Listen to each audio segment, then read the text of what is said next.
Have you ever been, driving on a busy street and you see a pedestrian waiting to cross, Hmm.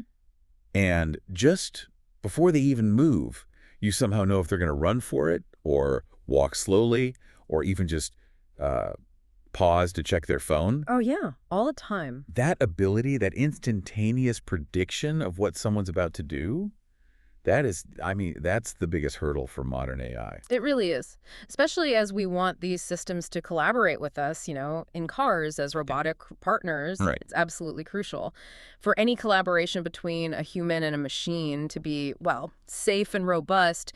The AI can't just be reactive. It has to anticipate. It has to be proactive. Exactly. It needs to be able to observe you, the human, and not just know where you are, but confidently predict, okay, based on this environment, you are 95% likely to change course in the next 2 seconds. But predicting us, that's where AI always seems to get stuck. We're messy. We have all these hidden motives, shifting beliefs. We're not always rational. We are definitely not simple inputs and outputs. So, what if the secret to teaching AI how to predict us wasn't about modeling all that messy psychology, but instead, what if it treated our everyday actions like we were just running pre-written computer code?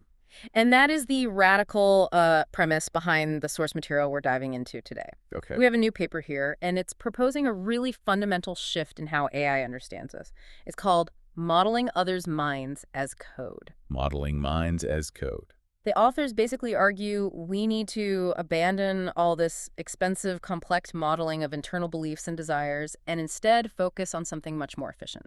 These simple, repeatable behavioral programs they call SQUIPs. So our mission for you today is to unpack this very idea. We're going deep into this paper to understand why current AI models struggle so much, what these behavioral scripts really are, and how this new algorithm, it's called ROTE, uses modern AI, Large language models specifically. right, LLMs, to synthesize and predict these human programs. We're going to explore this idea that most of what we do every day is just predictable, repeatable code Yeah. that's designed to save our brain some energy. Let's start with why we even need this prediction in the first place and, why the existing methods are falling so short. Sure. If you have an AI working beside you on a factory floor or flying a drone that needs your input, prediction is the absolute bedrock of safety. Right.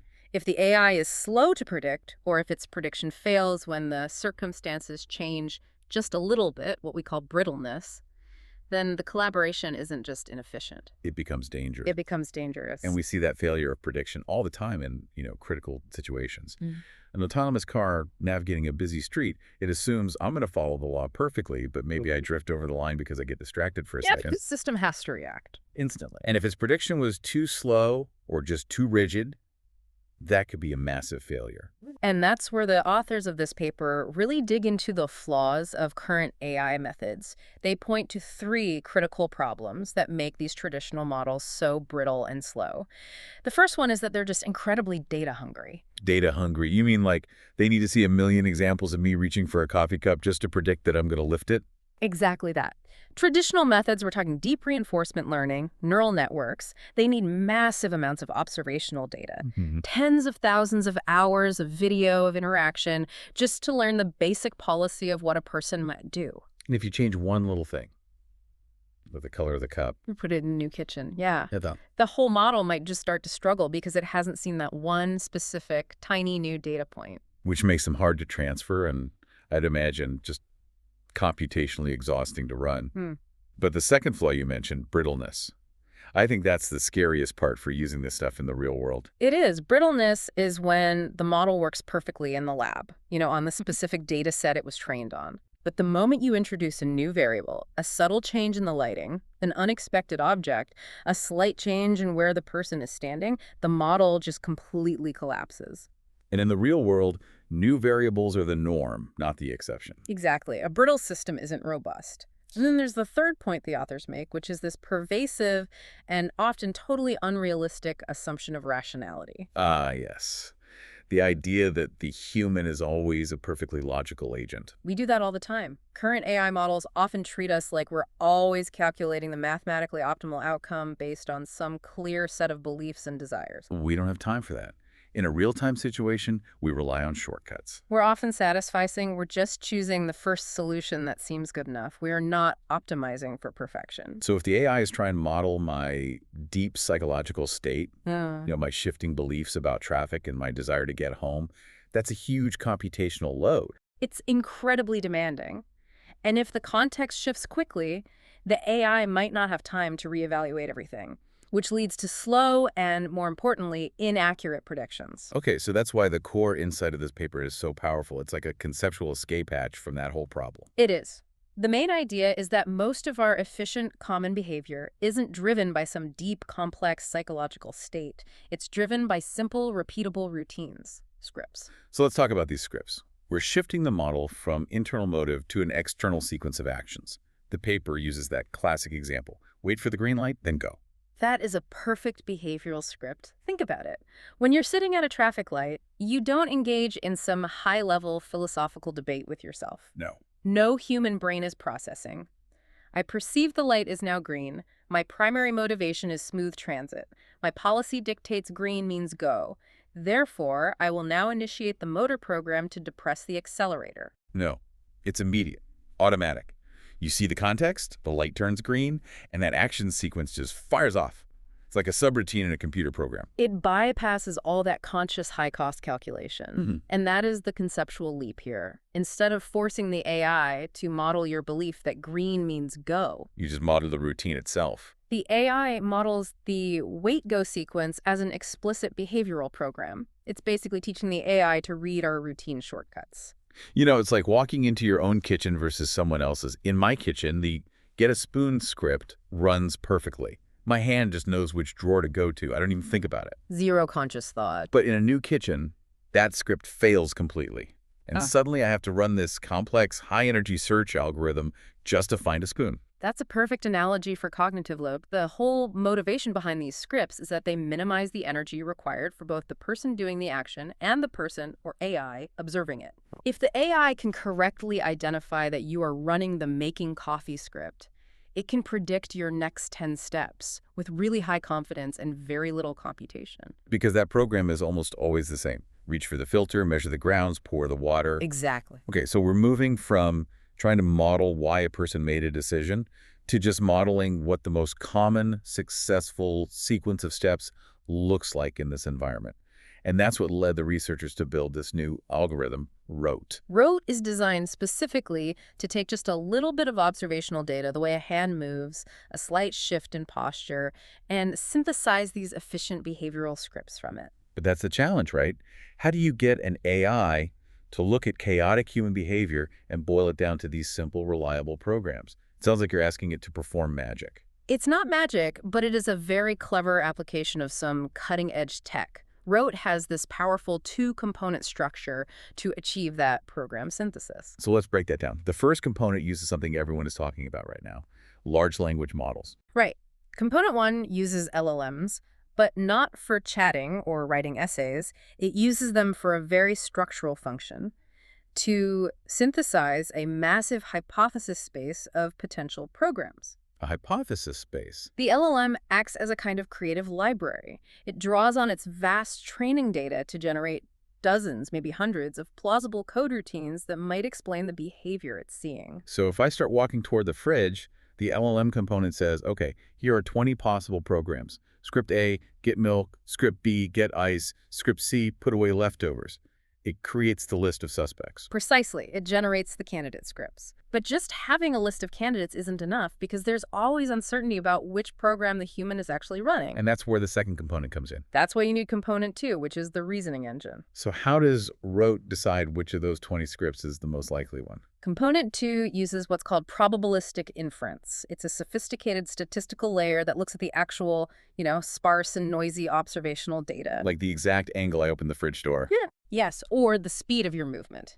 And it calculates a probability distribution over that whole hypothesis space that the LLM generated. Can you break that down a bit more without getting lost in the statistical weeds? Sure. Think of it like the AI running a rapid internal experiment every millisecond. It's using Bayesian reasoning. It asks itself, if the human were running script A, what movement should I see right now? Okay. If I see that movement, I'm going to increase my confidence score for script A. This inference mechanism is constantly updating those probabilities based on the incoming sensory data. It's ruling out impossible scripts and zeroing in on the most likely one, all in real time. I see. So the LLM gives RT this rich library of potential human code, Mm-hmm. and the probabilistic inference gives it the mathematical confidence to pick the correct program based on just a little bit of evidence. That really changes how the AI understands us. It really does. It's treating action understanding not as just matching data to some fixed output, but as a dynamic problem of sort of reverse engineering the human operating system. It's a proactive, intent-focused method. The AI isn't just trying to predict the next hand movement, it's predicting the whole sequence that leads to the successful completion of the underlying program, getting the milk. But we have to talk about performance. It's a great theory, but did it actually beat the competition? It did, and Yeah. pretty impressively. The researchers used two very distinct testing environments to make sure Rote wasn't just working in a sandbox. So where did they test it? First, they used a suite of standard grid world tasks.